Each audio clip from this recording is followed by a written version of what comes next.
Welcome to Elevated Coaching. This is our very first podcast with a guest. Hey guys, I'm Brett. This is Brett. That's Gregory. I'm Gregory. It's whatever. I'm Anna. We are super excited to talk to Brett today because he has been in the industry for a long time. He actually just started talking about it, and I was like, save it for the podcast. So we have gone from why choose the fitness industry, and then we've slowly worked our way through certifications, application, interview, and then auditions. And when I talked to Gregory, I was like, hey, we need to do some interviews with people who have, some sort of background and all of these things. And you're the first name he came up with. Okay. I have a few that I had already known. But I wanted to talk to somebody that I didn't necessarily know. I got the opportunity to take Brett's cycle class on Saturday, and it was the first time that I've been a participant in a while. I was like, damn, I stop a lot when I'm coaching because my legs are real tired right now. We're also coaching too, so it's a little bit different. Like you're having to yell and direct people, so I get it. Yeah. But I'm excited to get to know you. I'm excited to hear what you have to say about all of these things. Obviously, you've known Kragers in a couple different capacities, I think, as a manager and then up here. So let's start from the beginning. When did you get into this industry? Yeah, so I think, realistically, I had originally out of high school. Well, I guess first and foremost, like I've been a soccer player almost all my life. Same. What position? I started off as like a forward, and then realized that I really didn't want to run that much, so I ended up becoming defense, and that's where, Center back. I got a center back. I got some sweeper. I got some left fullback because I was okay with my left. But I think it was just one of those things. Like, and I don't know if you had the same experience, but you play so much that it almost stops. You stop seeing the fun in it. You stop seeing the joy in it. So I had a couple D2, a couple D3 offers coming out of high school. Just realized that I did not want to go further with it. I still play rec every now and then. I still kind of do everything that I can do. No, my knees can't do it anymore. Okay, my hamstrings, like it's once in a blue moon. Like these legs don't move the way they used to. I went to my ortho and he goes, listen, you might be 43, but your knees are 900. Yeah. I was like, oh, okay. He goes, I want you to run it all. I said, deal. Sign on the dotted line. And that's why you don't run. That's why we don't run. So I ended up going to school, got a political science degree. As I kind of got out of college, I realized that I did not want to do anything with political science.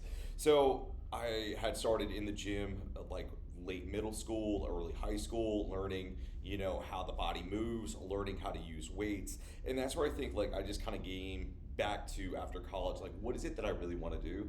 I rather want to work with sports. I really want to work with athletics. So I started working at a kind of like a Globo gym, kind of like a Globo gym? Yeah, like what I refer to as a big box gym. Yeah, like a big box gym, like a one life fitness. We call it American Family Fitness. Oh, Global Gym.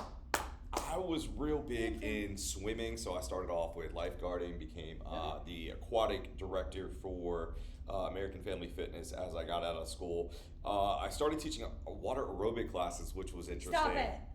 Yeah. Did you really? Told you. You got an So we have been telling every single person with ears on this anyway. podcast, if you get an aqua cert, you won't even have to interview. They're like, you teach No, aqua? you don't. No. Come on in. Let's go right now. You can teach tomorrow. Wait, okay, did you get a group fit a full group fit cert before you got any sub-certs? So I got a full AFA fitness certification and an aquatic certification. I think it was also maybe through AFA at that point. So that's where I kind of had a little bit of that, but eventually I decided that I wanted to start doing some land stuff. So my coordinator and I kind of talked. I got into body combat.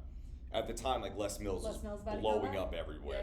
So we were highly invested in Les Mills. Sure. I started with body combat, eventually got into cycling, RPM, which was their program. Got into what was called CX Works, which was kind of like their 30-minute core training. Baby. Yep. That was my second Les Mills cert. Got into Body Flow, got into Body Pump. That was my first one. Body Flow was my very first. I love Body Flow. So I ended up getting... Not Body Balance. balance. So It's now we have body to- balance. It has changed a little bit. I still actually look at some of that stuff, but I love it. 66 is my favorite. we actually they piloted our gym with the Les Mills Grit program as it was rolling out, and Yeah. that was okay. We didn't bring that on. We did. We Yeah. piloted it. I blew the lateral condyle off my femur while teaching that. 10 out of 10 do not recommend. Ouch. Yeah, It was intense. Ouch. Nikki, who is the main master trainer for that, Yeah. I think she trained us on Grit 2. Yeah, I think we were Grit 3 or Grit 4. Yeah. I think Yeah, the third strength training one. I think the second, the first cardio one. yeah. We ended up not going with that, and actually after a short time of that, we actually got rid of Les Mills and went with MOSA. And we got actually like really I don't know close with MOSA. What's MOSA? So Les Mills This and is Mo- new. You never heard of MOSA? No. The Les- YMCA does MOSA. Mhm. Yeah. Les Mills and MOSA were essentially the same company up to a certain point, and then Okay. MOSA, I guess, kind of realized that they can kind of do it a little bit differently in an American market where Les Mills is based out of New Zealand. So MOSA kind of branched off. They kind of created a very similar but somewhat different kind of format for each of like the core ones that Les Mills all had, and those were all great. The music was a little bit different, but the movements were a little bit better. The equipment was a little bit different, a little bit better, a little bit more accommodating. So at that point, I had been kind of with American Family Fitness in different roles for about 5 to 8 years. Where Decided did you start? So you started with at them American Family Fitness with Aqua. at Aqua. Then you got all of those certs. Got all those certs. Ended up becoming the group fitness coordinator. Was a group fitness coordinator for I believe 5 years. Okay. Ended up Burn Boot Camp was coming around. I kind of at that point was now personal training certified. Decided that I wanted to start doing a little bit more freestyle. Yeah. Right, having control of my programming, having control of what I wanted my participants to do. So we launched the first Burn Boot Camp. Okay. Then was with Burn Boot Camp for about 2.5 years. Now, question. Yeah. Because I've never been to a burn Yeah. camp. Yeah. Is that pre-choreographed for you, or do you write your own, or has it changed over the years? Like, So is it it's like changed. Orange Theory, where they're like, "Here's your workout, you just tell the people how to do it"? So it's changed a little bit to kind of like that industry standard. Early on, when Burn was kind of first launching, we had like kind of like two different options. We had the option for like a portal workout, where essentially they would be kind of writing workouts for us. Okay. We would have kind of like a breakdown we worked out 6 days a week, not 7, and we would have a specific theme day, like an athletic conditioning day, a Metcon day, upper body day, a lower body day, a Tabata day. I love Tabata with my whole heart. Yeah, it's all good. But that's where essentially like if we had that concept, we could kind of pick and choose how we wanted to run the different stations. Mhm. So for me, it became less of okay, I'm looking at this from a short-term standpoint, thinking, all right, hey, I'm gonna have to put them through 2 counts down, 2 counts up, 3 counts down, 1 count up for squats. I'm gonna pump out some singles with their, upper body for their chest rack. Now I'm choreographing or I'm programming essentially a full week out in advance, almost 2 weeks out in advance, because now I'm looking at the long-term health Sure. of my participants. Sure. So I think in that aspect, that's where Burn was a greater place for me as a fitness professional, because I felt like I had a little bit more control of programming, and I could also help deliver better results over time. Yeah. Right.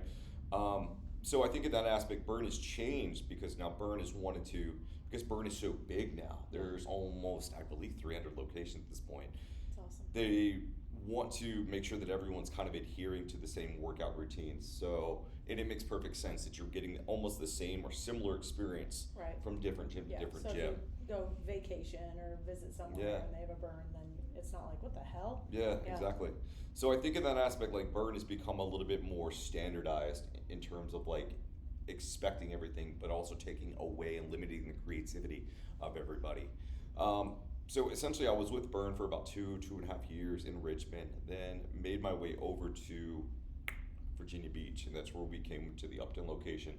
I was there for about 7 months. We were opening a new gym in Hilltop. I took that location. We opened March 8th, 2020. We Ooh. shut down we were open for 9 days. We Yeah. shut down for about 4 months after that, Yeah. doing Jeez. online workouts. And we had originally had something like 1,200 to 1,400 people Yeah, signed I up. was gonna say, you must have had a big pre-sale. Yeah, we had a because that huge was like- pre-sale. I mean, the market was booming. Everybody was, the economy was great. People were refocusing. And then we ended up closing less than 200. That business model was never going to work out for us long term.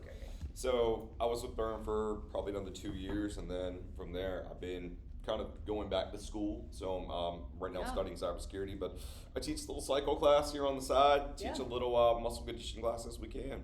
Yeah. Yeah, so I've seen just about everything. I was the Crunch Fitness, essentially group fitness coordinator for about, I want to say we opened September. No. And then, August. Was it August? It's August. Yeah, August. We started, I think, in August, 2023. 23. And then I think I was only there for about 6 months until I went a little bit more full-time with Apple. As I'm currently working at Apple as a tech specialist. So that's where I kind of stepped down at that point to kind of refocus a little bit more on the technological side of my career. And he calls it coordinator. Group X. Group fit coordinator is what he said. We've hired Group that, fit. yeah. It's the same thing. It's all. He says group X, I say group fit. Yeah, I mean, but I think that's. It is all the same. Can I say those? Like, do you feel like there's a movement away from that Group X idea into a group fitness idea? Yes. Yes. Yeah. Yeah. Yeah. I also feel like most corporate structures are getting away from the word manager, so they don't have to pay you as much, and going towards the word lead. Yeah. It's a group fitness lead. Yeah, I agree with that. Yeah, or coordinator instead of group fitness manager. Or director. Yeah. Well, there's a certain lack of benefits that I think, most of the coordinator, managerial, lead positions have. So I think when you start taking it from manager to something like a coordinator, something like a lead, it kind of justifies not being able to either have Not someone making any full time money. or not give them making money, benefits. not full time, no Correct. benefits for you. Correct. Which is crazy bonkers. But I also think too, like, there's another, like, working like the internal backgrounds of some of these gyms, what we've actually kind of seen a look at is like, okay, well, the coordinator position, like, is it really necessary? And I think certain gyms are taking a look at it and finding that, hey, it's really not necessary. You can elevate, or if you want to think about it, maybe downgrade someone to this lead instructor position and still have them do menial work on the side to let the place run itself. Yeah. I do think there is that idea that floats out there, and I don't love that idea, but I every don't love market the is idea different. either, and I was waiting. I was going to ask, like, how do you feel about that? Ooh, yes. Because there is a big discrepancy between what it means to be a personal training manager and a group fitness manager, and certainly a GM 90% of the time has no frickin' clue what the difference is. Oh, I agree. Other than one-on-one versus you're teaching to a group. Like the thought of taking a personal trainer who has never done a small group class and saying, hey, you are qualified to teach a group fit class. Like, those don't translate well. No, they don't. I think it's very easy for a group fitness instructor to translate to a personal trainer. Easier. I don't disagree with you. I think the aspect sometimes with the difference between like a personal training manager versus something like a group fitness manager, personal training managers are driven by money, right? Yeah. And I hate saying that, but we're driven by business, we're driven by results. Yep. Most, big box gyms, are essentially trying to, not only sign people up, but they're also trying to sign up clients for personal training. Yeah. Group fitness, I think, is sometimes archaic in this idea that, it is a service that we are providing to our members, to our constituents. But essentially there's maybe a less value attached to it than personal training. I think sometimes the other aspect of it is, and I think it has changed now a little bit, but I still think we have this archaic idea of like $1 per head, right? Yep. Like if I'm paying you $20 a class, which I think is absurd these days, Yeah. I need you to have at least 20 participants in that class, Yeah. $1 per head. That's no longer true. Yeah. At this point, you're essentially needing to pay someone closer to 25 to 30 a class, 25 to 30, if not more an hour, depending on what they're doing. But you're also thinking that, hey, I'm lucky to have maybe 12 to 15 people in this class today. Yeah. Right? Obviously, if you can pump it up. Right. That's why I think Zumba is such a popular thing for so many gyms. You're paying someone $30, $35, and all of a sudden they have 50 to 60 people in there. They're packing the room up. Yeah. But I think it comes down to context too. What kind of gym are you running? What kind of profit model are you looking at? What kind of business model are you looking at? That's where I think sometimes it's hard to differentiate between like what is a group manager versus what a PT manager is. But I do agree with you that I think a group fitness manager can see things in people that will translate well to personal training. But someone who is a personal training manager may not see things that will translate to a greater group fitness experience. Yeah, I totally agree. I had a big debate with one of my GMs once. She's like, well, it's not like we make money off of group fitness. And I said, incorrect. I said, incorrect. We are acquisition. We are 50%, if not more, of the acquisition that comes into this gym. Yeah. They would not sign up if you did not have group fitness. Yeah. Everyone has a personal trainer. People are not lining up outside of a door to get in with a personal trainer. People are lining up outside of a door to get in with a good group fitness instructor. Yeah. Consistent lead base. Yeah, I said, who's your main people, right? Who are your main people who get memberships to gyms? Women. Yeah. 25 to 50-year-old women, Mm-hmm. sometimes higher in age, sometimes lower in age, but there's your demographic. Yeah. Most of the time, they're moms, and like it or not, group fit is the gateway drug to fitness. It is. And if they can be social, because women are social, they're gonna join. And if it's free, even better. You start telling them they have to pay for a small group, then they have to figure out other friends who wanna pay for the small group, then they have to figure out the time, then they have, no. If they can show up at 9 a.m. and see all their friends and get a good workout, they're happy, and they'll keep their membership. Can I say something about real quick what an Yeah. instructor, like just some different ideas?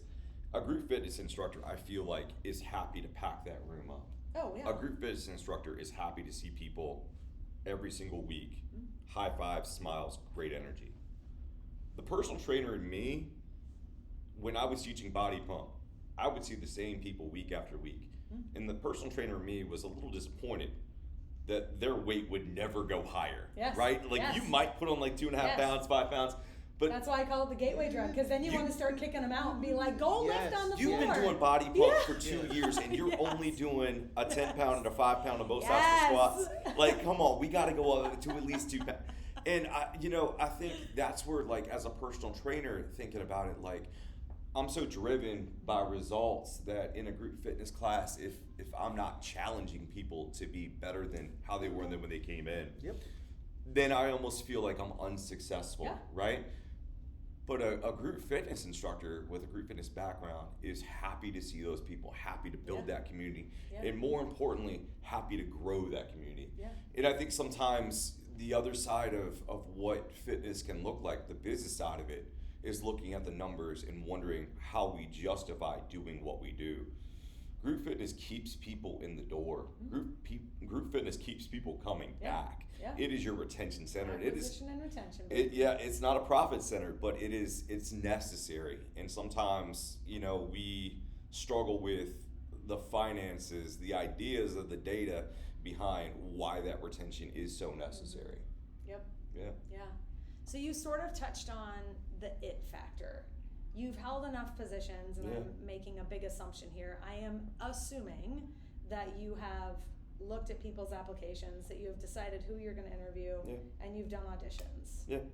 So how do you prefer, two-part question, A, how do you prefer to go from application all the way to audition, part one? Yeah.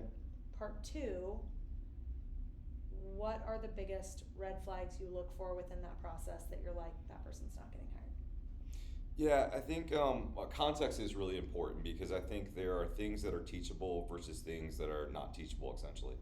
But also the business model is a little different when it comes to something like a big box gym where you're doing something like a body pump or a group power class versus something like a burn boot camp or an Orange Theory where you're having essentially a trainer, so to speak. Mm-hmm. One of the biggest things that I think from an intangible standpoint, like, do you have energy? Right? Can I feel your energy? Can I feel that you are excited to be here, that you have a passion, that you essentially want to give me the very best workout that you've ever had?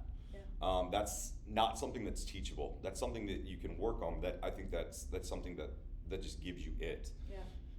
The next thing I think that is sometimes not tangible, or is teachable, but something that I think sometimes people are kind of born with: confidence, the ability to orate, the ability to, you know, get in front of a group of people and be loud enough and be directive enough to you get them where you're going, Yeah. right? I think that is sometimes something that you can work on with people. I think that sometimes maybe you can even teach them, but I think that is something that you are born with. And I think if you are a leader, then it is something that you can naturally gravitate towards this. When I'm looking at someone's application, I hate to say it, one of the biggest things that I'm looking for: are they certified? Yeah. Do they have experience? I'm in an industry right now, and early on, I guess in my career when I was doing it, like, you know, there were some real basic standpoints, real basic checkpoints, like, are you certified? Yeah. Like, we have to know whether or not you're certified, so we either put you on the schedule. Like, Yeah. it's an insurance thing, it's a liability thing, right? Okay, side question. Yeah. Best certification in your opinion? Like, if you see this. For what? For group. For group fitness? Oof. I think honestly, if you're asking me what the best group fitness certification is, the context is a little bit more: do you want to be like, I think a body pump is a great certification for people that can hear music and just want to put on a great experience, but that's not going to help you if you're not creative. If you want a very packed type of certification, I would say something like a personal training certification, like a NASM certification, is going to give you all the background that you are going to need. It may not give you It's NASM. NASM. We can't say NASM. You can, they just don't like it. They don't like it, I know. NASM. He's just pissed because I corrected him. I think a personal training certification will give you all the necessary experience that you will have, but it won't teach you to be in front of people. Yeah. Right. So I think there's some great context when it comes to what are you looking for. A cycling certification, like I said, is great, but I mean, if you're not out there practicing and getting in front of people, if you're doing it online, then how great is it? Yeah. But I'm a NASM guy through and through. Yeah. I've had several different certifications through them. I think they're, bar none, probably one of the best certifications that I've ever done. I actually did not pass my first time. I actually had to take it several different times just Yeah. to do it. The average is 3. Yeah, it's a good certification. They're very thorough. Very thorough. But it so right now, like in cybersecurity and IT, like, you don't need to have a certification. You don't need to have a college degree. Yeah. If you can do the skills, you're good. That's not the same in group fitness. No. So I would want, first and foremost, to know, like, do you know what you're doing? Yeah. Right? Second thing is, you know, obviously I would want to take a look maybe at your experience and see, like, okay, are you a newer instructor that I'm going to have to develop, or are you someone that I'm maybe going to be able to put on my schedule and just kind of rock and roll with? Yeah. Looking at my needs, are you someone that can teach a multitude of different genres? Are you someone that is very specialized, right? So I think it sometimes can come down to that context of what the needs are versus what your experience will look like. In an audition, you know, when you first meet someone, when you have an audition or an interview with someone, within the first 10 minutes, you can kind of tell whether or not they have it. Yeah. Right? How they talk to you, how they I was present telling Gregory, themselves. I was like, takes me 30 seconds. I Yeah. know in 30 seconds. When I took your cycle class, Yeah. I was like, I know I'm gonna like this ride. Yeah. 30 I seconds. appreciate that. I think sometimes, you know, that can also lead you to a road where, you know, like, someone sounds good, but they maybe don't have the background or maybe don't have the technical precision to pull off what they're actually trying. I, for instance, and I'm not going to name names, I had someone who had taken class for a long, long time, and she was well-spoken, had decent energy, body flow, went through training, past training. Class was not good. Yeah. And she couldn't hear music, Oh yeah. right? And that's sometimes Yeah. hard. And that's the thing, like, if you don't know and understand, like, music, sometimes it's really, really hard to make a flowing and functional thing. So that's where, like, for me, like, it checked all the boxes, but when it came to sometimes, like, the programming or, like, just understanding of it, like, there's things there that are missing. Is that teachable? It is. It's hard to teach sometimes. I actually failed my first body combat training. I actually had to go twice because I could not hear music. Interesting. I could not hear downbeats, and then I became very, very good at that failure. Yeah. Well, it's math. Yeah. I mean, I think the statistic is if you can't keep a beat by the age of 12, you're never going to be able to. And Yeah. I'm like, well, not necessarily, Not because necessarily. if you have a hard 4 count, you can learn math. Yeah. 100%. Right. It took me a while. But like, it's effort. and it takes a lot of practice. Yeah. And I'm not saying like I was perfect, but I started not great. As I picked up more and more certifications, I actually got to a point where I was interviewing to become a Les Mills presenter, Mm-hmm. right? And that's where I think sometimes, like I said, from a context, like you can learn, like things are teachable, Yeah. but they can be hard to learn and understand, like if you're just not willing to put the work in.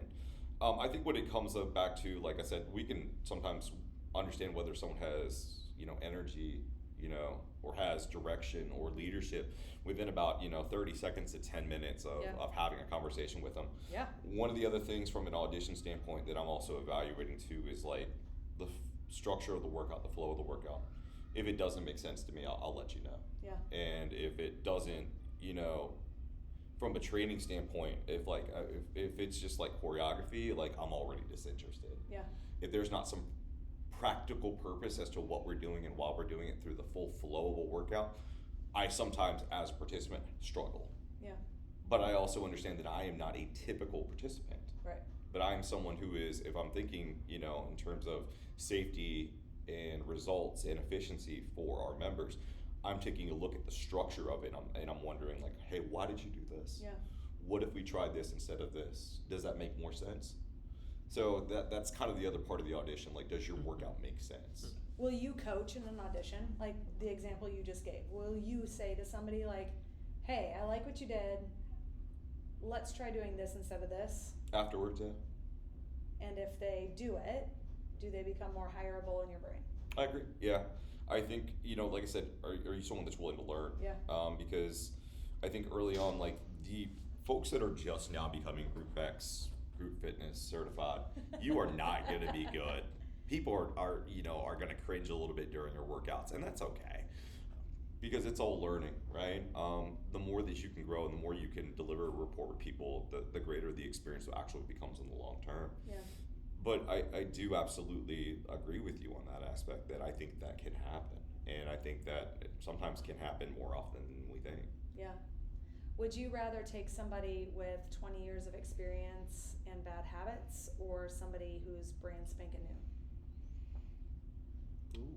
So that's a great question, because I think from a standpoint of bad habits, I'm still going to get a more effective workout, because I think the programming probably will be more, in my view, probably seasoned, mature, tightened, intelligent, so to speak, as someone who's maybe brand spanking new. But that would be, like I said, from a bad habit standpoint, like I can forgive certain things, like I can just brush past certain things. But I think if we're looking for a safer, more effective workout, like I don't think you can necessarily beat experience in that aspect. Okay. But I do think energy, for the most part, will overcome a lot of that. Yeah. Someone who is brand new, has tons of energy, will put on a more popular workout Mm-hmm. than someone who is 20 years set in their ways. Yeah. Yeah, I agree. There's a give and take for sure. Yeah. For sure. You think there's a certification that's overrated or unnecessary? Yes. Ooh. His head went. Yeah, I think when it comes down to a lot of what NASM is doing, what some of these other specialties in ISSA are doing, in terms of, and even precision nutrition, when it comes to like sleep, when it comes to bodybuilding, when Yeah. it comes to youth fitness, older populations, I think all that is unnecessary, unless that is the specific thing you're trying to specialize in. Virtual coaching. Virtual coaching. We were making fun of that a little bit. Virtual. Yeah. We're like, why is this a certification? Virtual coaching. Well, I think, and I don't know how prevalent it is, but, immediately after the pandemic hit, I think you saw a lot of different companies, a lot of different services go online, and people are still trying to hold on to that model. Like, hey, maybe there does deserve to be this service, or there is a place for this to happen. Yeah. I just don't think necessarily that it is the easiest thing or the most successful business model to run, because I think people want to get back and they want to go back to gyms, but I understand that some people also are not ready to do that and may never be ready to do that. That's where something like a like a personal training service that goes to you is becoming more and more popular. Yeah. Peloton, different apps, online personal training apps. Yeah, I'm trying to think of the one company. They've got like a red logo, but they actually go to your house and will work out with you, and they're great. I mean, I forget what it is too. I know you're talking about. It's like a black, I'm seeing like a black man with red writing in my brain. Yeah. All that stuff's great. I mean, I think if you are someone that is super deconditioned or someone that has very specialized type of conditions, that can be really, really be efficient and better for you than going to a big box gym. Yeah. What do you think that an applicant could do to ensure a job offer? Be present. I think, again, it's one of those things that if you're being present in classes, being present around management, around instructors, you're leaving an impression upon someone that you're interested, right? And again, if you're interested, you have energy, if you have a passion towards something, that's going to resonate with people. And then you'll start to, maybe as a manager, I'm starting to have a conversation in my head thinking, could this person be a good fit? Yeah. Could they do this job, right? I think if you're being present and you're taking body pump classes and you're learning how to do all that stuff, learning to flow within the measure of the music. If you're going to an Orange Theory, going to a Burn boot camp, and you're seeing, not just what's being written on a board, but you're actually seeing the methodology behind it and starting to say, hey, like, can I try to go, if I've got a minute here and it's got 25 reps on there, can I try for 30? Yeah. And talking to your instructor about that, I think makes a huge part of that. I think that, again, puts you in a realm of saying, like, hey, like, there's potential for this person because they're expressing interest, but they're learning. Yeah. They're learning in a different way that you can't get behind a computer and learn, right? You're actually physically doing it, you're experiencing it. So I think in a way, if you are someone that is interested in something, you have passion for that position, be present. All right, so within that, I'm also hearing you say, show up, take all the classes, take different instructors' classes, introduce yourself, talk to the hiring manager, talk to the different instructors, ask them questions about their culture, their classes. Like, what I'm hearing you say is you appreciate people who are immersing themselves not only in the class but in the culture and trying to learn as they grow. Yeah, I think one of the great things about Crunch Fitness is, we have a team of different instructors that all have different backgrounds, that all have different strengths, different skill sets. And I think if you were someone that only takes classes from Gregory or classes that only takes from me, you're missing out on the ability to learn from other people. We do have favorites. We absolutely do have favorites, and to a certain extent, and I just want to point this out. There are theoretical spots in the room that people have, quote unquote. It's their spot. Yes, it's their spot. It's my spot. I actually said to a member once, "Did you pee on it? Yeah. Did you mark your spot? Is this your bike? Did you lift your leg did you lick the handlebars? Oh, it's my bike." I don't mean to shit on it, but I'm going to. Like in Zumba, this is a real thing, and it's almost kind of childish and immature, but like people get territorial about it. And I get it. I do get it. I 100% get it. Yeah. If they have to be in the back, they will dance their way up to the front and then edge out the person that is in their spot. 100%. I've seen fights in Zumba. Yeah. It's a cult. But like I said, I think once you start going out and trying different people's classes, there's a certain thing that you can take away from that, a certain thing that you can learn from that. The best instructors are not copycats of better instructors. Right. They find some way to take things that they've learned, take things that they've liked, and make it their own. Yeah.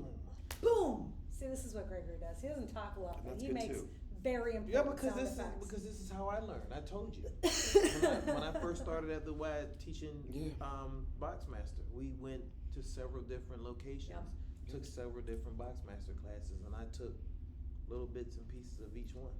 Do you know that the stats now are that 30% of your participants will end up becoming instructors? I believe that. 30%. I believe that.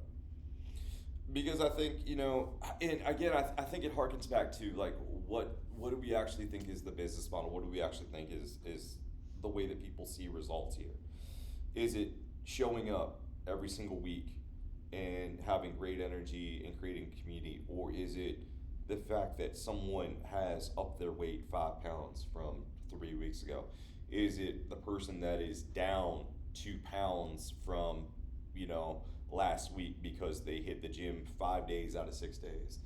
There's so many different ways that you can measure success now, and that's where I think people are starting to gravitate towards, you know, their passions. And if you have instilled an experience upon someone that has become a passion, as a fitness professional, you've done an amazing job. Yeah. Congratulations. Yeah. But I think you're also, you know, you're awakening passions in other people to make the industry and make the community stronger. And I think that's really, really important. And 30%, I love to hear that. Yeah. Now I am saying this also too. Out of the 30%, not every single one of the 30% necessarily is going to be in the right position or in doing the right class. Yeah. But that's where trial and error, experimenting with different classes, like you're going to find your voice. Sometimes it's going to take a little bit. And sometimes you're going to find that your voice is going to change over the years. Like, I'm just saying, like early on, like I was body combat, I was weightlifting, I was go, go, go. Yeah. When I started doing body flow, it changed my fitness life. Yeah. I loved doing yoga, stretching, and just taking some time for yourself. Yeah. And I think maybe it was the maturity, maybe it was just me just getting older. But I think, you know, like long term, what I started idea wise early in my career, I gotta lift more weight. Now it's become, I want to try to get to the gym 5 days this week. Yeah, I just want to be functional. I just want to when make. I'm 70, I want to get up off the floor. I was about to say, it probably comes down to experience because, like I tell most of my clients these days, I'm really focused on flexibility and mobility work now. It's like weightlifting, HIIT classes, everything, that's fine and dandy, but as you get older, you need to learn how to move and move efficiently. Yeah. And it's like, cause trust me, when you get around that age, you're gonna be like, oh God, I should have started a long time ago. So it's like in my programming now, I'm big on. Gregory's like 50. Yeah, well, I'm 48. Close enough, my I'm friend. big on getting into more flexibility and mobility work these days. Yeah. So, yeah. That's why when you said body flow, and it's like, yeah, because you get to the point, you've taught everything now, and it's like, I need to learn how to chill out. I bet you got the same response teaching body flow as what I got, because I would do, at one point, I taught 4 classes on a Thursday morning. Oh gosh. I would teach a HIIT boot camp. I would teach CX Works right after. Then I would teach body flow. Then I would teach cycle. Back to back to back to back. And the participants that would watch me in something like CX Works go to body flow are like, you're like Jekyll and Hyde. What is happening? You're way up here, like crazy drill sergeant for boot camp. And then yoga, like you don't have like a spa I hate the spa voice. You have the voice. Oh God, the voice. Don't do the spa voice. The yoga voice. Hello, welcome to breathe. Body Flow. Like just talk, just be yourself for sure.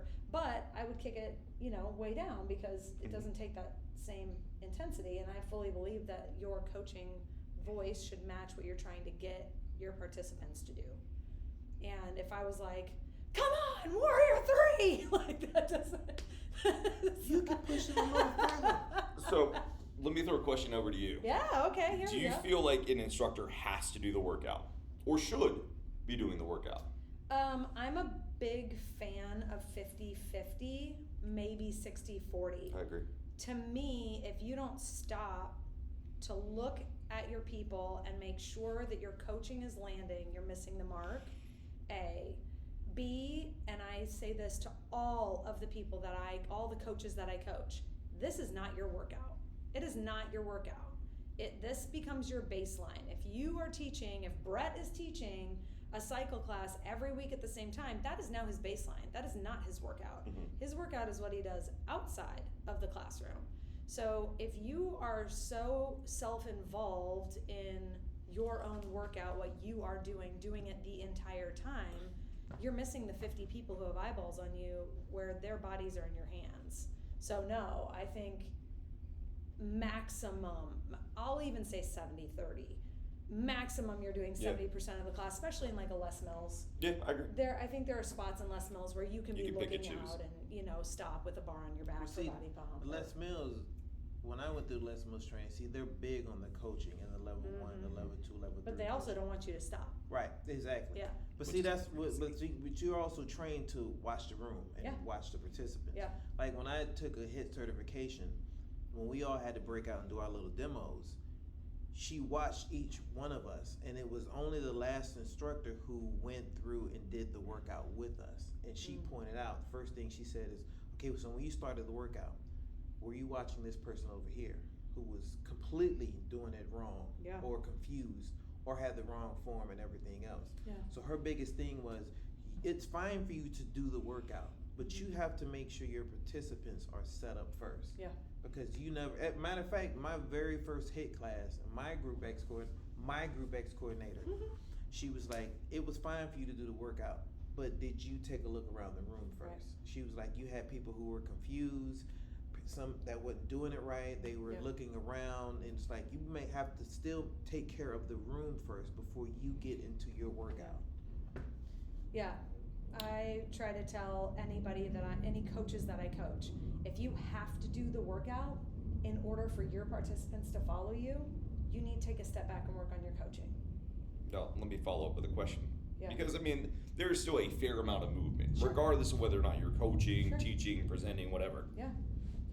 You taught 4 classes back to back. Yeah. We would say that 4 hours of exercise is probably way too much. Like I would never tell one of my clients, hey, you know what you should do today? 4 classes back to back. That would be good for your health. Now, as an instructor though, and this is kind of where I don't love where the industry kind of goes. At one point, I had a tenured instructor, and we had 130-ish classes out of 4 studios almost every single week. Yeah. She taught no less than about 19 classes. Yeah, I think in my prime I taught 24 a week. Now, are we not going to say and point that out that that's kind of unhealthy? Yeah. Yeah, very. And from a longevity standpoint, that's a lot of wear and tear. Tons. On a lot of different parts of the body where, I almost had an aha moment about 4 years in thinking of my schedule. And my schedule at that point, over 4 different studios, maxed out, people all kind of set in their ways. I really kind of got to this point where I'm just thinking to myself, I'm like, I'm asking you to cycle on a Tuesday, on a Wednesday, and then do body pump on a Thursday with yoga and core training as well. Is that really healthy for your knees long term? And probably not. No. And that's kind of, I almost got to this point where, at Crunch, where I was thinking to myself, like, I don't want to schedule people on back-to-back days, but then the schedule becomes what the schedule is, and it's just like, please just don't go hurt yourself, and then all of a sudden you're done for 2 weeks, and then all of a sudden I've got to flex on things. Right, and that's a big reality in the industry that's not really talked about. You have people who get their certification and they're like, I'm just going to teach 1 class. Yeah. And then they dip their toes in the cult of what is group fitness. Yeah. And then they go way over here to Onaland, 24 classes in a week. Yeah.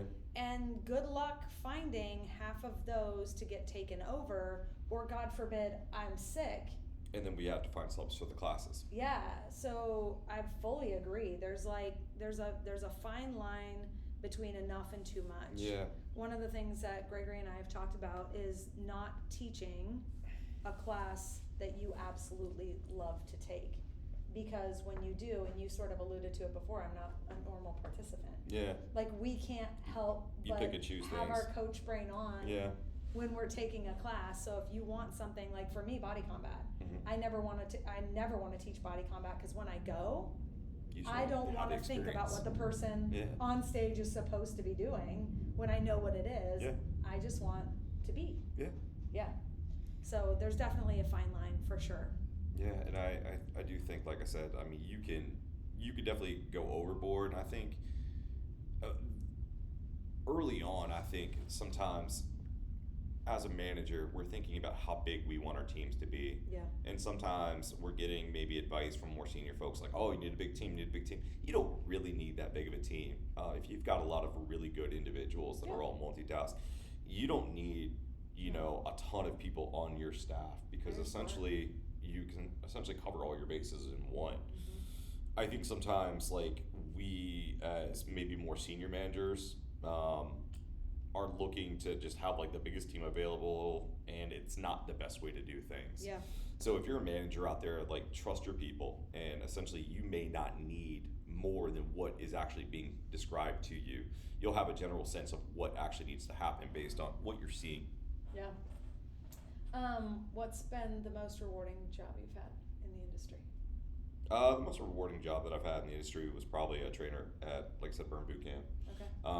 One of the biggest things that I was ever a part of, and I guess I should give myself more credit for it, but I'm not. And for me, I just want to stay humble in it. I had a client in Richmond that lost 106 pounds. That's amazing. And that's my 10-year-old. Yeah, that's a person. And I think like we gave rules, we gave restrictions, and it was a lot of encouragement, but it was a lot of community. Mm-hmm. And even though I want to take a huge amount of credit maybe for helping create that community or helping instill like that discipline, like, hey, like I don't want you to have this, I don't want you to do this, I want you to show up every single day. Yeah, we created that special moment, and that was probably, like I said, one of the best things that I've ever been a part of. But I don't like to hold too much credit in that because I was just a part of it. Yeah. I wasn't the one that was putting in the work. I wasn't the one that was showing up every single day. Right. I wasn't the one that was making habit changes, lifestyle changes, behavior changes. Yep. So while I can take credit for that, it's unfair for me too. Yeah. Well, you got him there. You got him coming back. I was an orchestrator. You were an orchestrator. You're a conductor. Yeah. What's the toughest job you've ever had in the industry? Toughest job that I ever had in the industry, I think, was essentially coming out of COVID, right? The toughest job I would agree with that I think anyone would have is as a group fit manager coming out of COVID. You have a clientele base, and they're looking to you, and the world is strange, and the world is crazy, and they're looking for stability, and they're looking for guidance. Yeah. And you're some person behind a computer screen saying, hey, I want you to try push-ups on your knees with a towel, right? And it's, like I said, we had pre-sales for our Boot Camp Hilltop location, and we had 1,400 people signed up on a 30-day free voucher. Yeah. We were maybe going to see maybe half of that, maybe 3/4 of that. Yeah. In a perfect world, we would have signed up maybe about 30% of that. Okay. We signed up less than 200 people out of that 1,400. Wow. And we did all of that by providing essentially free workouts online, a sense of community, a Facebook page, for 2.5 to 3 months. That was the hardest thing that I've ever had to do, is keep people interested in positively changing their lives while everything around them was going to shit. And they were all becoming alcoholics. Yeah. Because that's what COVID did. Yeah. COVID did. What's your absolute favorite thing to coach, and why? My absolute favorite thing to coach is actually more of the unpopular classes, because I feel like what are the unpopular? Well, so like I feel like especially like at Crunch, like there are specific classes like TRX, like all athlete has changed now. Yeah, right. Yeah, they call it something. It's else. banded conditioning, upper body classes, lower body classes. These are kind of more of a specialty type classes. I love teaching those classes because essentially no one else teaches those classes, and it allows you to get creative. And it allows you to try different things with smaller groups of people that may not be best for large groups. Yeah. It also allows you to instill a little bit of personal training into more of a group fitness type of atmosphere. Oh, you know what? Yeah, now what you think about that, that's how I treated the TRX class. Yeah. Because it wasn't popular, but I made it fun and creative. Yeah. I started attracting more of a group, and everything you just said, I kind of made it more personable. Yeah, in that little 30-minute window. Then I became a fan of teaching TRX. Yeah. I think sometimes when you have TRX is hard, man. TRX is hard. I think sometimes the formats can be what the formats are, and I think you can teach real cookie cutter versions of things like TRX. But I think once you have smaller groups, like you can try some more challenging things with them because you're able to do it in a more personable manner. Yep. You're able to essentially experiment. Just to kind of figure out, like, hey, is this something that's kind of cool? Oh my God, you did that. That's amazing. That's really, like I said, that's really sometimes like from a creativity, like stoke your creative fires type of thing. Yeah. I love doing that. Yeah. I think it's great. Yeah. All right, last question. Yeah. What's one piece of advice you would give to any aspiring fitness professionals that are trying to break into this industry? Yeah, so I think if I was gonna go with like one piece of advice,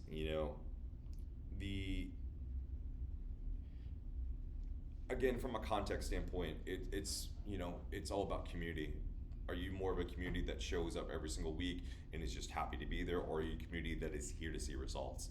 I say this because I'm looking at it from a place of like CrossFit, something like a Burn Bootcamp, Orange Theory, something to like a cycle studio, something like a big box gym, right? Sure. For us, boutique versus not. Versus not, or maybe like if we're just thinking about like freestyle versus like pre-choreographed, right? Yeah, sure. There are so many different fitness classes out there, so many different fitness experiences out there, and we all like to think like our way is best. We all like to think like, hey, like this is the most fun way to enjoy fitness. Really, like you just have to find whatever it is that you're passionate about, show up, be present, and put energy forth. I am a big component of having energy, expressing energy, living life with energy. And if you don't show that you are passionate about something, if you don't have the energy to make an impact, if you don't have the courage to leave an impression upon others, then I don't think the industry necessarily is right for you. And I think sometimes, we sometimes like to think like this is something that I want to do, this is something that I like to do, hey, this might be a good fit. I think sometimes if you approach it from that way, that can be a really good place. But I think if you are someone that is dead set about putting in work that you're not going to be paid for, just to create a feeling upon people that they will forget in 7 days until they take your class again, like I think this you work without getting paid in this industry? Yeah, we got to put in the work. But like I said, like if you don't have that energy to make that difference, then you're going to struggle in this industry.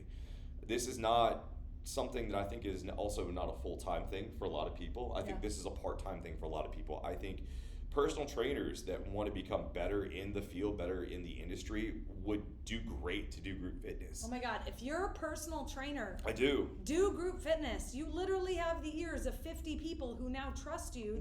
That can be potential clients of yours. It is so wild to me when personal trainers are disinterested in group fit for whatever reason. It's like they think it's beneath them almost. Yeah. And guys, we're all personal trainers as well. So, yes, and yes to that. Be present, have energy, and show up. I think no matter, like I said, where you're going or what it is that you want to do, if you have energy, if you have presence, you are going to find that you are going where you need to get a lot quicker than by avoiding everything and just hoping and praying that it was going to happen. Yeah, for sure. So good having you. I appreciate it. Thank you. Can the people find you anywhere? Are you on social media? I'm not on social media. So I reached out. I was like, hey, are you on Spotify? I want to follow you because I wanted to steal your applause song from class. I could probably give that to you. I just don't have anything necessarily organized on Spotify. Hilarious. I will say this, I got off social media because I was kind of going through some things in school, not having, necessarily the right mindset was kind of in holding me back. Yeah. As someone that used to run several different accounts on Instagram, including my own, It's exhausting. on Facebook, doing marketing ads, doing updated posts almost daily, Yeah. like that's the stuff like you also don't get paid for, right? It's social media. Yeah. So it just And like it's I a got full-time job. I got burnt out by social media. Yeah. So like I just got off social media altogether, and I'm just Happily living your life. I study, I'm in school, I work out, and I do my thing. I love it. I appreciate it though. Thanks for coming. Yeah, thank you guys. You said nothing. You said a little bit. I said a little bit. All right, close this up. All right. Thanks, guys. Have a good one. He's gonna do Well, his. no, I gotta know he's- because Okay. I'm He's gonna got a whole I'm thing. gonna piggyback on what he said Here about we go. energy. Energy is contagious. Surround yourself with positivity. Bring the fire and watch how it spreads. That's why he hangs out with me. I have all You're the energy welcome. in the world. I'm Gregory. Our guest today, Brett, and you know who that is over there. Sup? Go change some lives, y'all. Love you. Thanks, guys. Oh, hey, we got balloons.